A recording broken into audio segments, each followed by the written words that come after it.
Welcome to Life in the Mind, a neurodivergent podcast for neurodivergent people. My name is Zabe Nawaz.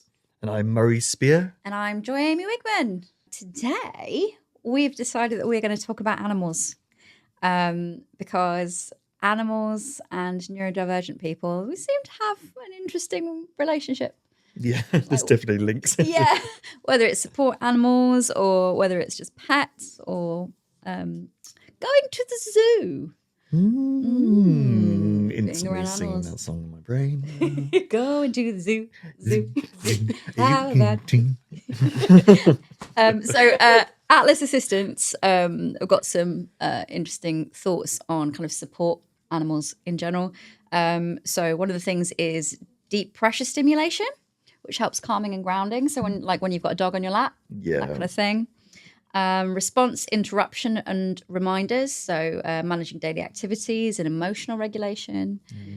Pattern recognition, so animals recognizing when there are changes and being able to help you make preventative action. And the other one was sensory regulation and companionship, which enhances the overall quality of life through consistent support and companionship. Yeah. They're wonderful for that, aren't they? All of those things. I mean, I've got a dog, and one of the reasons I got her was just to introduce a bit of routine into my crazy creative freelancey life. And it makes such a difference. And even just, the dog's drinking water. When did I last drink water? It's so 5 days ago. Yeah. And yet you have to get up and look after the dog, and you have to do all these things that just, remind you to exist. Yeah, I totally agree with that. And anybody who's heard me talk about horses. Everyone's heard you talk about horses. Yeah, anybody who knows me, like for 2 seconds, will know that. I was at a network meeting last Sunday, not this Sunday, but the Sunday before. And it was a really stressful meeting. And I went up to my horse and I just called him. And normally he doesn't really acknowledge me. So I called him and he kind of came very, very quickly. He's a bit of an older horse. And then I was like, you're going to trot for me. Didn't expect him to trot. And then he ran towards me. And it's that validation that you get. Yeah. So for me, it was just kind of like, he's happy to see me. I had a rubbish network meeting that I really felt very stressed out about afterwards. But you've just made everything better and everything just melts away. Yeah. And my poor horse, he's like a teen. He's like late teens. Horses live till about 30. But because I've hugged him on his face, the poor thing's taken all my stress. They're really Yeah, it works both ways, doesn't it? Like animals can have a calming effect on you, but you could also have an anxious effect on your animals. Yeah, like also a calming one. Like it does. It works both ways. Because they become our companions and part of our pack, and really can connect with us in that way. And so I think that's partly why it helps, because it's a two-way interaction, because the ones that are most useful for that, in my experience, are the ones that do have that more of that two-way interaction. Even just think about the most popular pets. You very, very rarely get the support alligator situation. Yeah. There's a guy in Philly we were talking about before we started recording. A guy in Philadelphia who for the past 8 years has had an emotional support alligator. And took him to the park to meet like the players of the local like American football team and stuff. Incredible. That's a little bit extreme, perhaps. But don't try that at home, kind of thing. It's like, make sure you know exactly what you're doing. Do you pick his teeth for him? I don't understand. But like, there's also this unpressured thing, isn't there? It's getting an emotional connection where there's no pressure for social interaction. Yeah. You're getting affection and understanding. Unconditional love. Yeah, like no pressure. And you don't have to do all those human social niceties either. Of like, I want to just be on the floor crawling around being dog right now. Yes. So I'm going to do that. Let's be a bit more dog. Yeah. My dog Fidget, who now lives with my mum for various reasons, but when I got him because I was experiencing depression at the time, and my fibromyalgia wasn't great, and my doctor advised me to get a dog. It was like, you need some routine, you need a reason to be getting up, you need something. So I adopted a dog from a rescue, a Fidget. I think we sort of we were each other's support animal because he needs a lot of emotional support, that dog. But it did, like Murray said, like it meant that I had to get up, I had to feed him. So I was feeding myself, I was getting outside, getting some vitamin D, and just having emotional connection without having to put any of the like effort in that I do with human beings. No masking.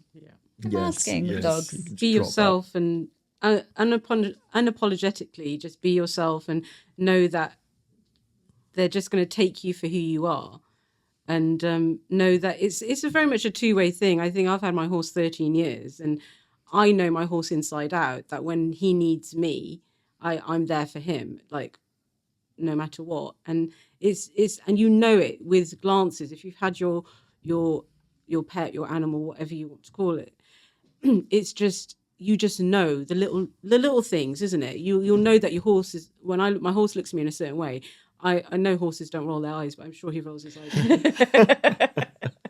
Oh, Fidget definitely has a judgy face. Really? There's definitely a judgy face. He's at me though, my horse does. He hasn't done that in a while. He's probably suppressing it. Maybe he's masking. Yeah, really picked up. But people are more and more emotional support animals are becoming a thing, which I think is really great, especially like for the neurodivergent community. Partly because of that lack of like needing for social interaction, but sometimes you do just need like body doubling, or you just need like a little bit of extra support going somewhere, like going to a doctor's appointment. I find really stressful because you're given a time and it's never that time, and you don't know how long you're going to have to wait for, and waiting for me is a real problem. But like if I was able to bring a little buddy with me, I definitely know I would be more calm. I couldn't take Fidget because he's insane. Fidget's got a lot of problems. He doesn't do people. He doesn't do other dogs. The name kind of gives it. Fidget, yeah. That's why he got called Fidget. Weirdly, he was fine with the hamster. I like the first hamster. The second one,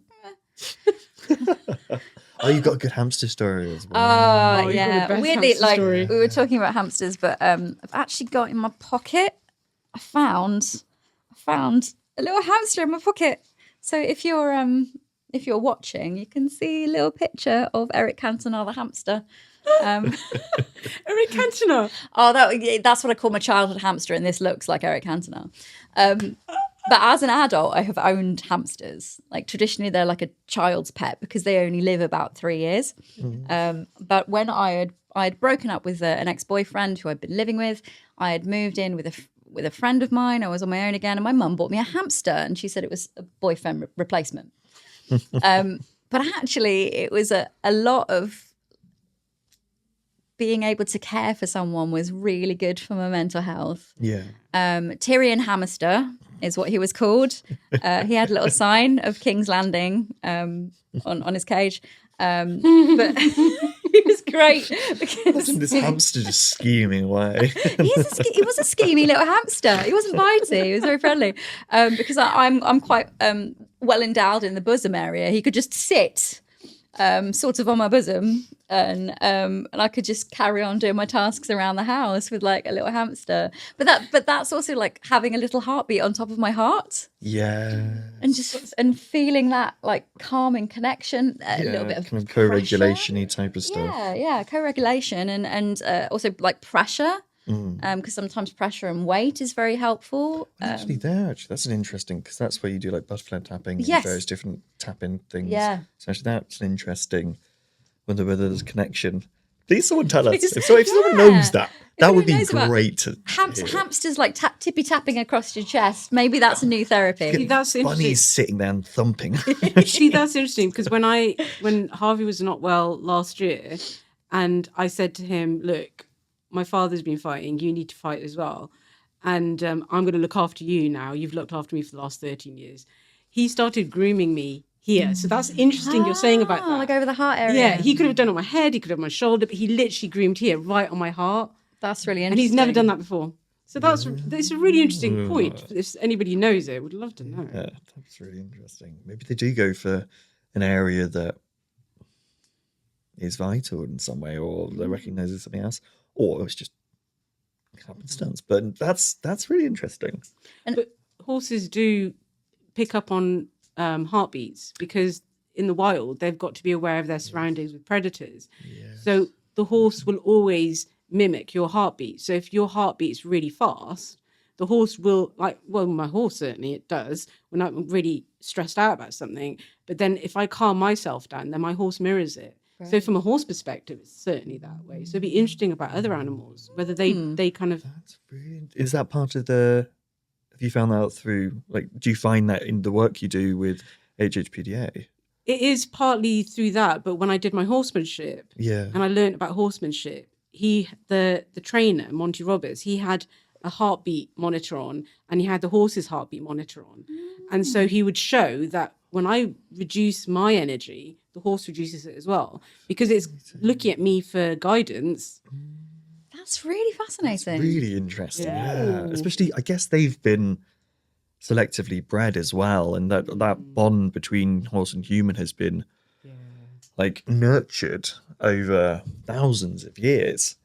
And so that makes a lot of sense, and actually how that would be good for both sides in so many different ways. That's really interesting. It is and that's why I think in terms of, that's why they use those therapeutically, is because people know. People sometimes, it's all about everybody's process, but if you are really anxious as a person, a horse will not come near you, depending on the horse. Some horses will come right near you. Like when I'm really feeling anxious, Harv will stick to me like glue because he knows that I need him. However, other horses will just run away, fight, flight, or freeze. Survival, like in humans, it's the same with horses. So when you are wanting a horse to come near you, people know they have to kind of regulate themselves. It's that self-regulation. We've spoken about it before, haven't we? So actually you tap into doing that to look after to get the horse to come to you, but also I guess in a way it's to you're looking after the emotions or just the well-being of that animal. Yeah. So I guess it's teaching you how to do that. Yeah, in exactly. A way. And teaching you how to regulate yourself by doing it. Yeah. Trick is that classic thing of, I can look after other people, but I can't do the same for me. So I trick myself into doing it by looking after other people, type of thing. And that's exactly it. It's that's how, depending on where people's mental state is at, that's how people realise. Because when I learned about horsemanship, there's different schools of thought, but I knew in order to do the process of trying to mimic what horses do in the wild, if I didn't bring my energy down, that horse was going to come near me. Yeah. And if I didn't have that, I did it 12 years ago now. So if I didn't have the confidence in myself, the horse will not have confidence in me. It's really strange, isn't it? The way that animals pick up on our stuff. So like with Fidget, like I say, he's a crazy boy.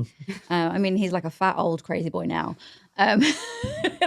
But he would do things like with my brother, he came up and he started licking my brother's ear.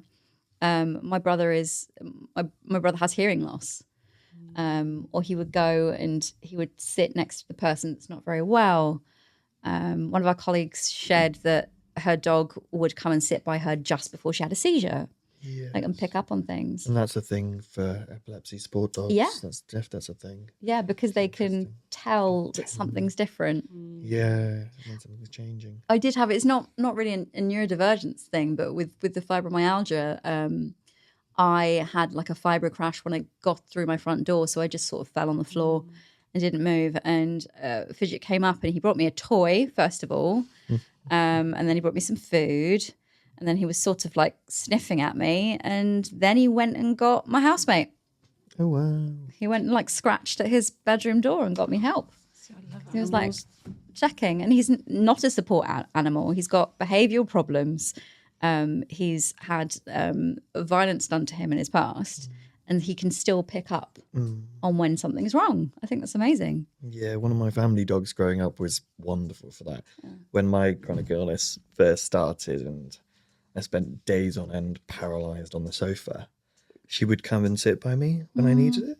And like, if I got to a point where I was just like, this is really not the best way to spend your teenage years, she'd be like, hi, I'm here for just simple comfort, and just put her head on my lap and just look at me and go, it's okay, kind of thing. It was wonderful animal. But that's the thing about animals, isn't it? Like you're saying, Fidget had such a horrific kind of like childhood, or younger years. But then the empathy with animals is the forgiving nature that I don't think I can certainly say. I try to be, but how forgiving are animals compared to they live in the moment and they forgive things, whereas I know cats forgive things, or do they hold grudges? Oh, I'm not even going to comment about cats because I'm not a cat person, and there might be people listening who are. Look, I love cats, but they are very much cats. Yeah. I love cats, but also like I feel like the family cats have cared for me in a different way. So like, tell some good stories. The dog and the hamster, it's been like, hey dude, are you okay? And the cat, it's more like, get up. I need feed something. Me. Yeah. I'm gonna bite your nose until you get up. Is that what the cat did? My mum's and my brother's cats would, like, if I stayed over, I know that they used to do it to my brother all the time. They would sit there and bite you on the nose to get you to wake up. That's but an also, aggressive cat. yeah, I mean, yeah, those two ladies, they were sisters, and so they were Buffy and Elphaba. And they were good combination, fantastic. But also, so they were for want of a better word, arsey. But also, like, if I'm exhausted and trying to do things, they sit on your lap. Again, it's not like, I'm here to comfort you. It's sit down, you idiot. Their love is more aggressive, but it is also helpful. I've had friends who've had cats. Some of their cats have been, some people's cats have been, yeah. But then other ones where they've been really good again at that empathy and just knowing when you need it. Like if you're crying, coming and just being like, hello, I am Teddy Bear. Yeah. A warm, comforting thing. And it's such an interesting, the nuance across the... Cats seem to have a very big spectrum of different behaviours. Yeah, I mean... And different personality types, let's say. They're not all villains. No. I didn't use the word villains. I was very careful not to use that word. That was your word. I love cats. We always had cats growing up. Fidget was my first dog. So technically I am a cat person. I've just always have cats that are real sassy. Yes. I mean, it is a bit of a standard, isn't it? Yeah. But then, yeah. So one of the things I really wanted to bring up with animals, because I'm like, for me, nature and animals and stuff has always been like the baseline thing that I seek out way before I knew that anything was different about, well, I knew things were different. I was like, wait a second, am I just magic? Is it magic? It's like, no, it's autism, ADHD. Great, okay. Am I a fake creature that's just walked out of the forest? Yeah. I often had that thought as a kid. Yeah. Am I a changeling? I think maybe it's both. I think for us, maybe it's both. Yeah, both.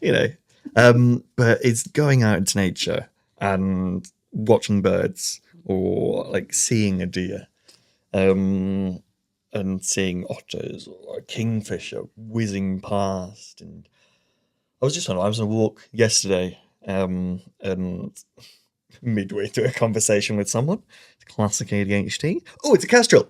I was like, then stop to video the kestrel. Like, yay! But the dopamine hit it gave me just seeing it, and actually just the reset of my system, the way it calmed me down and allowed me to just be like, oh yeah, and I just took in, it grounded me in that moment.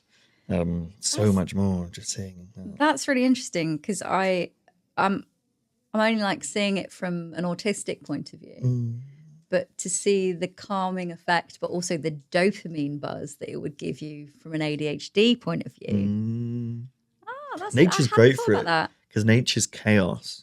You can't, the one thing you can predict about nature is it's going to be unpredictable in terms of you go out, I'm going to go and try and see an otter. It's like, I did not see one for a week. And then you're just walking home from the shops and like, that's an otter. Great, cool, yep. But that's part of the joy. And I think that's one of the reasons it works so well, like going out into nature and just really getting stuck in. It's because for neurodivergent people, that works so well because it's got those different elements, it's got the almost collecting. You can write down a list of what you've seen, you can tick off things, but also that routine of when like the swifts return, and the swans head off and stuff like that. But then you're out, and that gambling element in a way of like, Is it coming? Is it gonna come? Oh, it's a different one. Oh, I saw something I wasn't expecting to see. Like that's one of the best things when you're like, I'm just gonna go out and try and see the otter. Like, nope, there were just kingfishers everywhere though. Incredible photos of kingfishers, and it's such a amazing thing just in that way. Animals and reconnecting with nature. Yeah. I think it's so easy in our society to forget we're animals. But for me, it's one of the most important things to remember. We're animals. We are animals. We're just kind of arrogant animals. Yeah, we think we know best. Yeah, it's Yeah. like the animals and us. Yeah. As humans, we are Yeah, better. us and them, isn't it? Yeah, Yeah. you look at a group of animals playing and you're like, are we really the most intelligent ones? They look like they're having a really nice time. Yeah, you compare that to like really drunk people on a night out. It's like you're literally poisoning yourselves and then fighting. Which I mean, I do. Don't do the fighting bit, of course. I'm very well behaved. Yeah, But horses. Yeah. it's like, how are we better? Yeah, horses just fight to just show their ground. Like my horse will literally, if he's eating and like one of the other horses tries to get near, he's just like, nope, don't go anywhere near my food. It's like Joey. If anybody's watched Friends, it's like Joey and Oh yeah, Joey doesn't share food. Joey doesn't share food. that's my horse. When anyone gets it, Harvey does not share food. Oh, Fidget does a weird thing with my dad, which we always laugh about, but actually it's kind of sweet. So my dad has a prosthetic leg, and Fidget will take kibble out of his bowl. Kibble. So the hard food, Oh, okay. so the dry food, out of his bowl, and he will put it by Dad. And we were trying to work out for ages, why does he just do that to Dad? Because he's not bringing it to eat in front of him, Yeah. he's bringing it to Dad. And we did a little bit of research. It turns out he's the weakest of the pack. Who, your dad or the dog? My He dad. recognises. He recognises that my dad has a disability Yeah. and is therefore caring for him by bringing him food because he doesn't know if he can feed himself. Wow, Oh, that's so cute.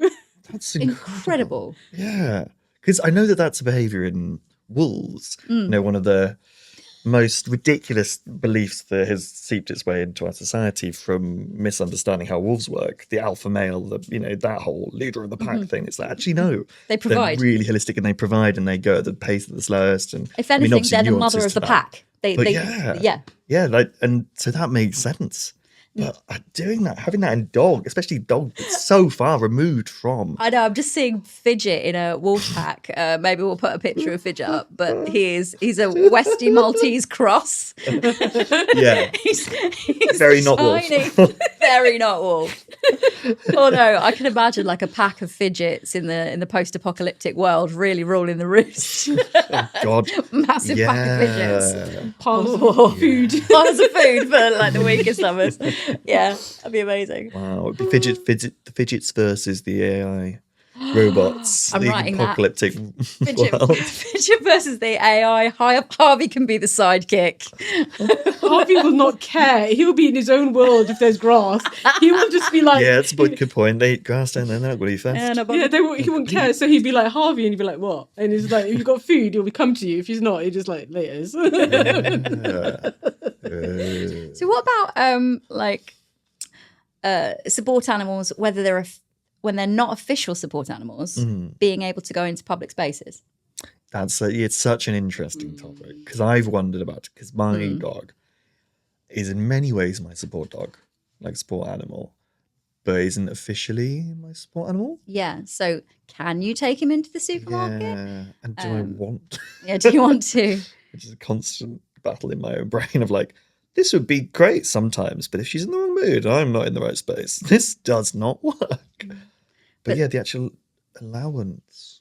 of it. So you can bring a support dog into the doctor's surgery if they're an official support animal.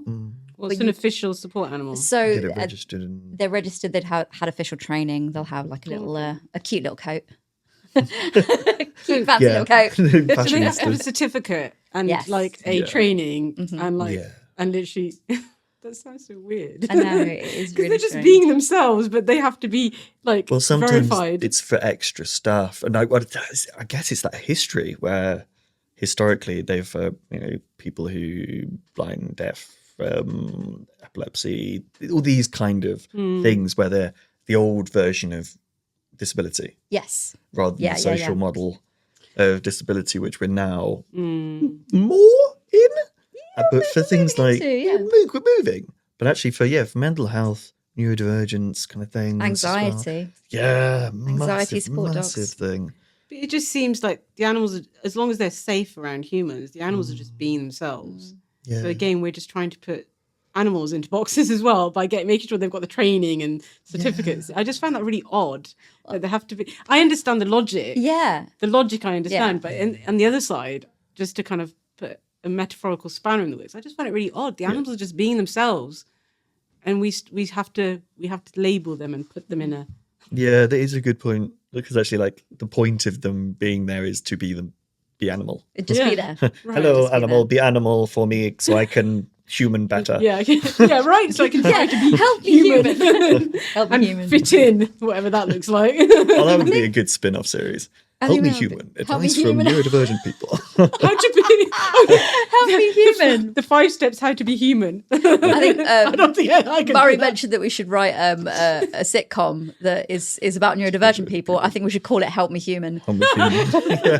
Oh my god. There we go. That's the On next that note, project. on that note, I'll finish with a lovely anecdote that we had from a colleague of ours who said that after she had brain surgery, she kept saying, "There's a big dog." She was in the hospital and she kept saying, "I keep seeing a big dog," and she's just had brain surgery, so they're like, "Yeah, right."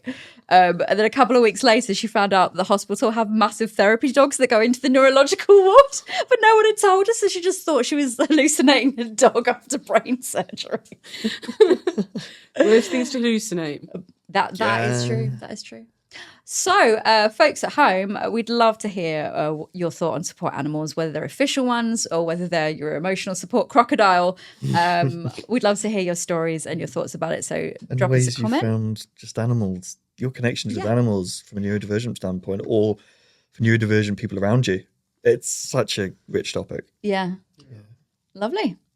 Oh, and we'll hopefully see you next week. Yeah. Bye. Thanks for listening. You can follow us on Instagram at life.inthemind or other socials that are in the link in the bio. Laters.